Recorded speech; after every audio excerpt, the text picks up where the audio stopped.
Netizen menyerbu Instagram pribadi Justin Hubner @justinhubner5 pasca proses naturalisasinya tidak dilanjutkan. Hubner dinilai tidak tulus ingin membela timnas Indonesia. Sebagaimana diberitakan, proses naturalisasi Hubner dipastikan batal. Hal itu dikonfirmasi anggota Komite Eksekutif PSSI Arya Sinulinga. Jadi kita tidak melanjutkan untuk naturalisasi terhadap Hubner karena ada permintaan Hubner yang tidak bisa kita penuhi, kata Arya kepada awak media. Pokoknya ada yang tidak bisa kita penuhi, jadi kita tidak bisa melanjutkan. Arya menambahkan. Tak butuh waktu lama, warganet langsung menyerbu kolom komentar Instagram Hubner. Pemain Wolverhampton Wanderers itu dinilai tidak tulus dan hanya ingin tampil di Piala Dunia U20 2023. Kayaknya dia mau gabung ke timnas Indonesia karena Piala Dunia. Abis itu yakin udah tenar dikit pasti pindah ke timnas Belanda. Percuma rekrut pemain kalau setengah hati. Lagian gak bagus-bagus amat juga sih. Tulis warganet dengan nama pengguna @kangmaskoko Selasa 18 April 2023. Pengen main di Piala Dunia doang ternyata, tulis warganet lainnya. Beberapa yang lain juga menyorot soal kabar Hubner meminta sejumlah uang sebagai syarat naturalisasi. Warganet menumpahkan kekecewaannya menanggapi kabar tersebut. Kirain tulus, ternyata harus ada fulus, tulis warganet dengan nama pengguna @andrea_bomril. Apa kamu gila minta PSSI bayar 16 miliar buat naturalisasi kamu? Pemuda bodoh, tulis warganet dengan nama pengguna @handrahardia6. Namun pecinta sepak bola tanah air harus bersyukur pasalnya proses naturalisasi dua pemain lain, Iver Jenner dan Rafael Struijk dipastikan tetap berjalan. Pengamat sepak bola nasional Muhammad Kusnaini menyebut hal itu tidaklah jadi masalah buat timnas Indonesia. Dilansir dari CNN Indonesia, Kusnaini mengungkapkan kalau Justin Hubner mau dinaturalisasi demi memperkuat timnas Indonesia U20 di Piala Dunia U20. Bek tengah berusia 19 tahun itu dinilai akan menambah kokoh lini pertahanan. Kita ingin mendatangkan Hubner itu konteksnya untuk Piala Dunia U20. Tapi setelah Piala Dunia itu berlalu, mungkin kita butuh dia untuk timnas senior, tapi sebenarnya kita nggak perlu-perlu amat, ujar Kusnaini.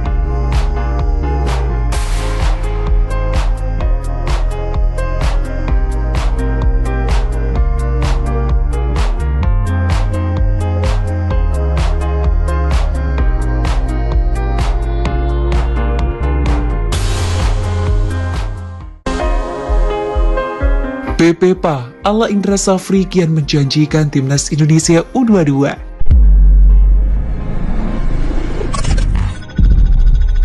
Filosofi permainan PPPA yang diusung Indra Safri di timnas Indonesia U22 terlihat kian menjanjikan saat mengalahkan Libanon pada Minggu 16 April. Tampil di depan 2.000 penonton yang hadir di Stadion Utama Gelora Bung Karno Senayan, Jakarta, Indonesia U22 menang 1 gol lewat aksi Beckham Putra. Ini membalas kekalahan 1-2 pada leg pertama. Komposisi berbeda yang dihadirkan Indra Safri dalam laga melawan Libanon terlihat lebih bertenaga. Bukan hanya dalam urusan daya dobrak, tetapi juga dalam hal menekan lawan di sepertiga lapangan. Transisi dari menyerang dan sebaliknya juga lebih baik dibanding sebelumnya. Kolektivitas permainan tim terjaga meski masih sering terjadi pemain keluar dari posisi permainannya. Indra juga mulai mencoba menerapkan reposisi Alvendra Dewangga yang pada babak pertama bermain sebagai bek tengah bersama Rizky Ridho di reposisi sebagai gelandang bertahan. Pemain PSIS Semarang yang juga pernah bermain sebagai bek sayap ini makin klinis. Karakternya yang lugas membuat sistem pertahanan lebih kokoh. Hanya saja Dewangga tak piawai melepas umpan tajam. Ada perbedaan mencolok dari permainan Garuda Muda di babak pertama dan kedua. Kecepatan serangan pemain tampak lebih stabil di babak pertama dibanding babak kedua. Fokus permainan yang sempat jadi keluhan Indra Safri pada pertandingan pertama cukup teratasi. Selama 90 menit permainan, pemain bisa menjaga konsentrasinya dari serangan sporadis. Kendati demikian, Libanon bisa bermain lebih menekan di 10 menit terakhir. Permainan cepat yang diterapkan sedikit banyak menguras energi pemain. Bagusnya, sistem pertahanan tetap solid. Yang tak kalah penting, filosofi permainan pendek-pendek panjang ala Indra Safri itu disebut PPPA, berjalan baik. Pemain tak canggung dengan umpan pendek dan umpan panjang kerap presisi. Filosofi Pepepa ini telah dibuktikan Indra Safri dengan gelar trofi juara Piala AFF U19 2013 dan Piala AFF U22 2019. Karenanya Pepepa diyakini akan kembali memberi berkah. Dahaga medali emas SEA Games yang telah tertahan 32 tahun diharapkan bisa dibuka. Indra percaya diri bisa mematahkan rapor merah 3 dekade tersebut lewat filosofi permainannya. Satu hal yang belum berbuah, pemain masih sering buru-buru melepas umpan. Hasilnya jika tak tepat sasaran bisa direbut lawan. Ini bisa menjadi titik lemah jika tidak segera diperbaiki Indra.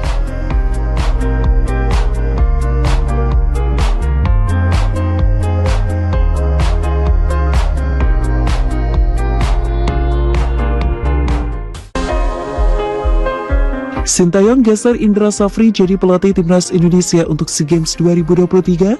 Bisa.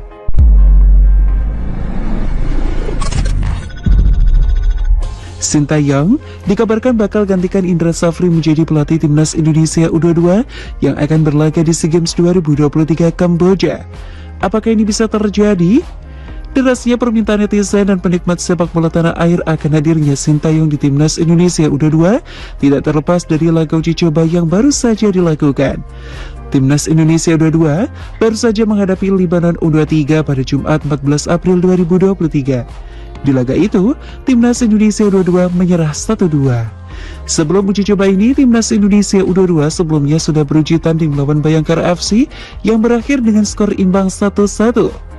Hasil tanpa kemenangan dan permainan yang belum menjanjikan dinilai menjadi alasan netizen meminta Indra Safri digantikan oleh Sintayong.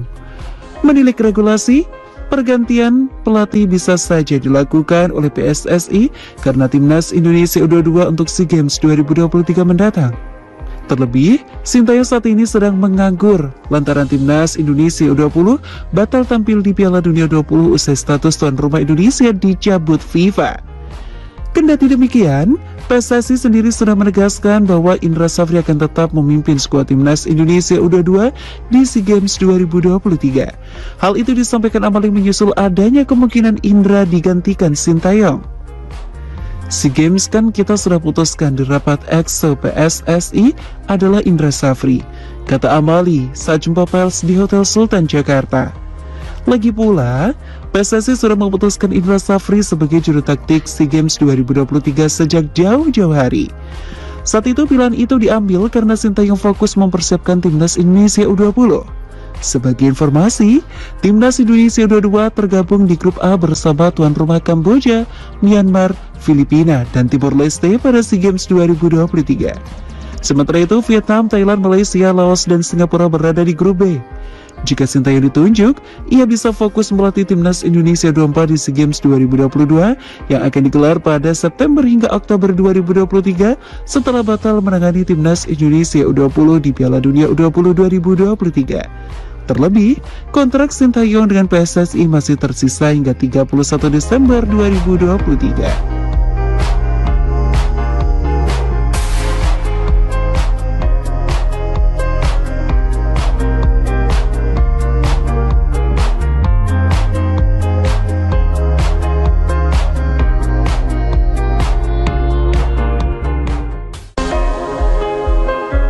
Justin Bieber minta duit 1 juta euro untuk tetap dinaturalisasi timnas Indonesia. Begini kata Erick Thohir.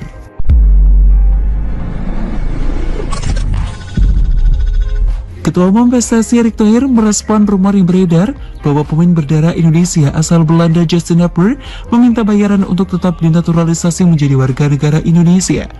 Tersiar isu bahwa Justin Bieber menginginkan komisi sebesar 1 juta euro atau setara dengan 16 miliar rupiah kepada PSSI buat menyelesaikan naturalisasinya demi bisa membela timnas Indonesia. Naturalisasi Justin Bieber bersama 2 pemain keturunan kelahiran Belanda lainnya, Ever Jenner dan Rafael Struijk, memang jalan di tempat. Padahal, ketiganya tinggal melewati 2 tahapan untuk mendapatkan KTP Indonesia. Naturalisasi ketiganya sudah disetujui rapat paripurna DPR pada akhir bulan lalu. Proses selanjutnya ialah menerima surat keputusan Presiden dan pengambilan sumpah WNI. Saya belum mendengar terkait kabar permintaan uang, ujar Erick Thohir. awalnya diproyeksikan untuk timnas Indonesia U20. Naturalisasi Justin Hubner, Iver Jonen, dan Rafael Struijk awalnya diproyeksikan untuk timnas Indonesia.